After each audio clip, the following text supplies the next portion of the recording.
दुलाराय बर' फरायसा आफाद आरो क'क्राझार गुदि बर' थुनलाइ आफाद बिथांमोना बे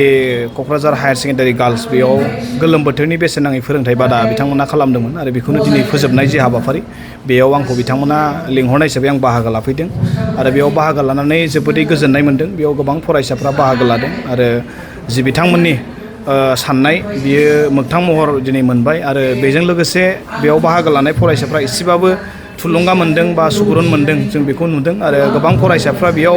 गावसोर मिथिमोनै माखासे सोलोंनो हाबाय फरायसाफोरनि खुगानिफ्राय जों दिनै खोनादों आरो बेयाव बिथांमोना जोबथारनायाव आनजादबो खुंनाय जादों आरो बेजों लोगोसे माखासे थुनलाइयारि बा हारिमुवारि बिदि बादायलायनाय खालामदों बे खोब मोनसे मोजां आरो बेजों फरायसाफ्रा बाहागो लानानै एसेबाबो इनकारेज बा थुलुंगा बा मटिभेसन बिथांमोना मोनबाय आरो इयुनावबो बिथांमोना खालामबाय थागोन आं बेखौ मिजिंथिदों आरो जोंनि गार्जेन बिथांमोनखौबो आं खावलायगोन बेबायदि फरायसाफोरखौ जाहाथे थिनहरो बाहागो लानो थाखाय बेयाव जोङो फरायसालियाव फोरोंगिरिजों सोलोंबाय थानाय जों मोनो नाथाय बिदि गोलोम बोथोरनि फोरोंथाइ बादायाव गुबुन गुबुन फोरोंगिरिफोरजों एक्सट्रायै मोनसे सोलोंनो मोननाय मोनसे खाबुखौ मोनो बेखायनो दिथागिरि बिथांमोनखौ आं खावलायगोन बेयाव जाहाथे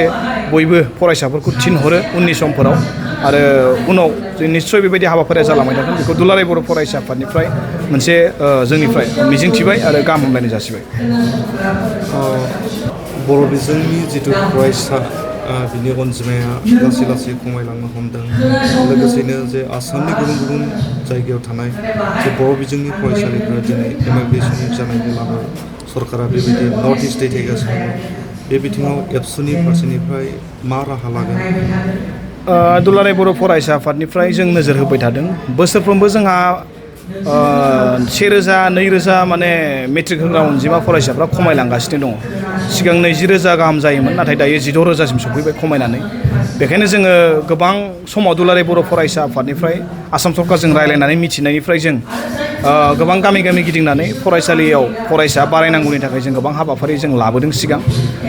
जेंनाया गोबां जेंना दङ दा बेयाव जोंहा 1 नम्बरावनो सुबुं अनजिमायाबो खम जालांबाय बेजों लोगोसे गोबां सरकारि फरायसालिफ्राव फोरोंगिरिखौ गभर्नमेन्टआ नांगौ रोखोमै बिथांमोना हरा बे मोनसे थाबाय लोगोसे गोबां गार्जेनफ्रा बेफोरबायदिखौ नुनानै सांग्रां माखासे गार्जेनफ्रा बिथांमोना माने गावखोन्दोआरि बा प्राइभेट स्कुलफोराव गोबाङानो हरदों बे मोनसे थाबाय बिनिफ्राय गुबुनफ्रा माने बर' बिजोंनि अनगायै गुबुन इंराजि बिजोंफ्राव गोबां हरनाय थाबाय दा बिदि जाहोना गोबां जोंनियाव दङ थारैनो जोबलायना दा बेखायनो जों दुलाराय बर' फरायसा आफादनिफ्राय दिनै आसाम सरकारखौबो जोङो बुंबाय थादों दि बे फरायसालिफ्राव फोरोंगिरिखौ थाबैनो हरनांगौ अब्ला फरायसाया बेयाव निस्सय बारायफिनगोन जोंहा मोनसे मिजिं दङ दा बेखायनो बिथांमोननि मोनसान्दि जोंनि गोबां जायगाफोराव दाबो आबसुनिफ्राय भलन्टियारि टिचार हिसाबै जों बर' थुनलाइ आफाद आरो दुलाराय बर' फरायसा आफाद खौसे गोबां जायगायाव नायनानै बिदि जों खामानि मावबाय थादों भलन्टियारि टिचारबो जों गोबां फरायसालिफोराव दिनै फोरोंगिरिफ्रा फोरोंबाय थादों आरो जोंनि आबसुनि सेंग्राफोर बा गामिनि लेखा गोरों सेंग्राफ्रा बिथांमोनाबो बै जायगाफोराव फोरोंनानै फरायसाफोरखौ सोलोंथाइ होनायाव बिथांमोनाबो बाहागो लादों दा बेखायनो गभर्नमेन्टखौ जों दाबो खावलायदों बे मार्जार बा एमालगेमेसननि थाखाय जि नटिस फैदों बेयाव बर' बिजोंनि फरायसालिफोरखौ जेराव 0 जाबाय बेखौथ' जों बुंनो हाला 0 जानायखौ नाथाय माखासे स्टुडेन्ट थानाय जायगाफोर दङ बेखायनो जों बेखौ राइट टु इडुकेसन एक्टनि आन्डाराव जुदि नायोबा जोङो 1 किल'मिटारनि गेजेराव गंसे फरायसालि थाथारनांगौ बेखायनो जों गभर्नमेन्टखौ खावलायदों 1 किल'मिटारनि गेजेराव सासे स्टुडेन्ट दंबाबो 2 स्टुडेन्ट दंबाबो बे फरायसालिखौ जों लाखिनो थाखाय जों खावलायदों आरो बे लाखिनांगोन आरो बिथांमोना लाखियाबा जों बेखौ केस होगोन बिथांमोनखौ मानोना राइट टु इडुकेसननि बायदिबा साफ्रोमबो फरायसालिफ्रा 1 किल'मिटारनि गेजेराव एलपि स्कुल फरायनो मोननांगौ 3 किल'मिटारनि गेजेराव एमइ स्कुल फरायनो मोननांगौ आरो 5 किल'मिटारनि गेजेराव हाइ स्कुल फरायनो मोनथारनांगौ अब्ला बेयाव जोंनि फरायसालिफ्रा 1 किल'मिटारनि गोजानाव